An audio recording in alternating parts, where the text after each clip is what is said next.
اعوذ باللہ من الشیطان الرجیم بسم اللہ الرحمن الرحیم۔ سورۃ بقرہ آیت نمبر 17 and 18۔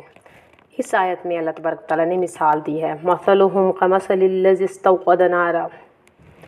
ایک مثال پچھلی کچھ آیات میں ہم کوالٹیز دیکھتے آئے ہیں منافقین کی۔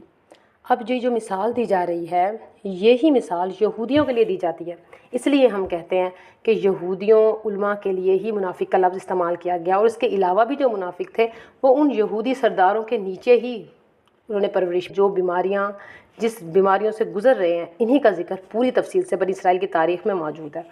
نفاق کا مطلب ہے مسلمان ہو گئے، ہدایت کو مان لیا، محمد صلی اللہ علیہ وسلم کو مان لیا، پھر مان کر الٹی حرکتیں شروع، دل سے نہیں مانا، عمل سے ثابت کرنے کی کوشش کر رہے ہیں کہ بس ہم مان رہے ہیں۔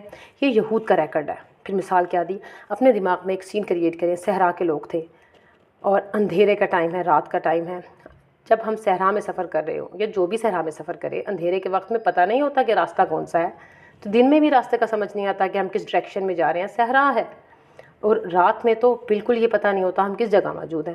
تب ضرورت پڑتی ہے روشنی کی، اور روشنی میں اللہ تعالیٰ نے ایسی طاقت رکھی ہے کہ جانور بھی اس کے نزدیک نہیں آتے، اور روشنی جلانے کے لیے، آگ کو جلانے کے لیے کچھ ریسورسز درکار ہوتے ہیں، لکڑیاں لانی پڑتی ہیں، آگ کے لیے کچھ چیزیں ضرورت ہوتی ہیں۔ جب وہ آگ جلتی ہے تو ایک روشنی کریٹ ہو جاتی ہے، تب ہمیں راستہ دکھنے لگتا ہے، سب کچھ نظر آتا ہے، واضح ہو جاتا ہے ارد گرد کا، اور پھر ہم پروٹیکٹ بھی ہو جاتے ہیں، یعنی کہ سیف بھی ہو جاتے ہیں۔ ایسے شخص نے جس نے آگ جلائی، رات کو صحرا میں کھلے میدان میں آگ جلائی، تو گم لوگ جو تھے جن کا راستہ گم تھا ان کو ڈائریکشن نظر آنے لگ گئی، لعل اجر النار ہدایہ، ممکن ہے یہ آگ ہمیں راستہ دکھا دے، راستہ مل جائے، ارد گرد روشن ہو گیا۔ ایک نبی روشنی کا مینار ہوتا ہے، اندھیرے کے حالات میں گمراہی میں راستہ مل جاتا ہے، اور یہود کے ساتھ بھی یہی ہوا، ہدایت گم تھی ان کی، ان کو راستہ مل گیا، ان کو سمجھ آ گئی کہ یہی نبی ہے جو کتاب میں، انجیل میں اور تورات میں جس کا ذکر موجود ہے، یہ وہی نبی ہے، باتیں بھی وہی کر رہا ہے، بالکل ماننا پڑے گا۔ اللہ نے ان سے ان کا نور یعنی کہ دیکھنے کی طاقت سلب کر لی۔ جب سب کچھ روشن تھا، سب واضح ہو گیا کہ یہی نبی ہے اور سب کلیئرلی نظر آ رہا ہے، تب کیا ہوا؟ آنکھیں اندھی ہو گئی، آنکھ دیکھ ہی نہیں سکتی۔ جب آگ جل رہی ہے اور خود دیکھنے کی کوالٹی ختم ہو جائے تو پھر روشنی کا کیا فائدہ؟ روشنی اور آگ کا فائدہ جب ہوتا ہے جب آنکھیں دیکھ سکتی ہیں، بینائی سلامت ہو۔ اندھیرا تھا تو آنکھیں کھلی تھی، اوس اور خزرج سے کہتے تھے کہ ایک نبی آئے گا، ہم اس کے ساتھ مل کے جب جنگ کریں گے تو ہم جیت جائیں گے، لیکن جب روشنی ہوئی تو آنکھیں ہی نہیں رہیں، کام ہی نہیں کر رہی آنکھیں۔ کہنے کا مقصد ہے دل میں وہ تقویٰ نہیں ہے، وہ خوف نہیں ہے، بصیرت بصر نہیں ہے، دکھائی نہیں دے سکتا، آنکھ استعمال ہی نہیں ہو رہی۔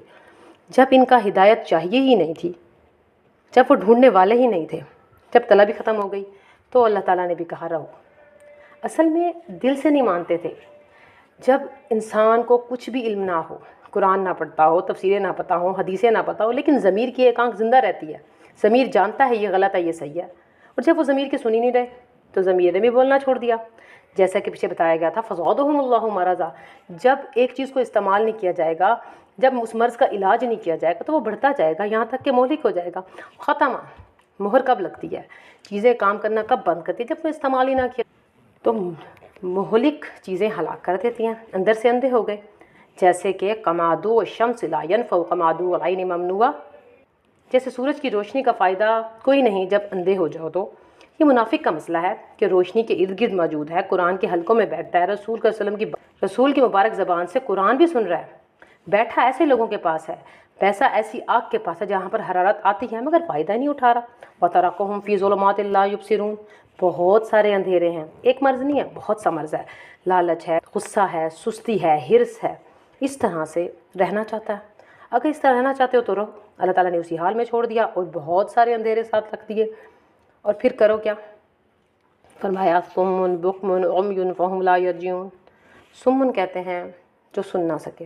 پیچھے بتایا کہ اندھے ہو گئے ہیں، روشنی ہو گئی، صحرا کا میدان اپنے آنکھوں کے سامنے لائیں، روشنی ہو چکی ہے، آگ کی تلاش میں نکل رہے ہیں، رات کا سین ہے، آگ کی تلاش، لیکن نظر نہیں آ رہا، آگ جل رہی ہے سامنے، روشن ہو چکی ہے، لیکن نظر ہی نہیں آ رہا، آنکھیں دیکھ ہی نہیں پا رہی۔ چلو دیکھ نہیں سکتی، جب ہم دیکھ نہیں سکتے تو سن سکتے ہیں، اور جب جو دیکھ نہیں سکتا اس کے سننے کی استعداد زیادہ ہو جاتی ہے، لیکن ان کا ساتھ کیا ہوا؟ سننے کی طاقت ہی چھین لی گئی۔ اچھا سن نہیں سکتا تو خود تو بول سکتا ہے نا، کوئی ہے، کوئی راستہ دکھا دے، بکمن بول بھی نہیں سکتا، پھر امیون جو تینوں طریقے تھے مصیبت سے اور صحرا سے نکلنے کے، وہ تینوں راستے بند ہو گئے۔ پھر آگے عجیب بات کی، فہم لا یرجعون، وہ لوٹیں گے نہیں، واپس نہیں آئیں گے۔ اب یہاں یہ سوال پیدا ہوتا ہے، جب اللہ تعالیٰ نے ان کی فیکلٹیز ہی ختم کر دی ہیں، جب ان کی فیکلٹیز کام ہی نہیں کر رہی، نہ دیکھنے کی، نہ سننے کی، نہ بولنے کی، اب وہ راستہ کیسے دیکھیں؟ اب تو وہ بے بس ہو گئے ہیں۔ اس کے جواب میں بتایا فہم لا یرجعون، کہ واپس نہیں آئیں گے۔ شروعات میں نور تھا، بصیرت بھی تھی، بصارت بھی تھی، ہدایت بھی تھی، روشنی بھی تھی، نور سب کچھ موجود تھا، خود چلے گئے، چھوڑ دیا۔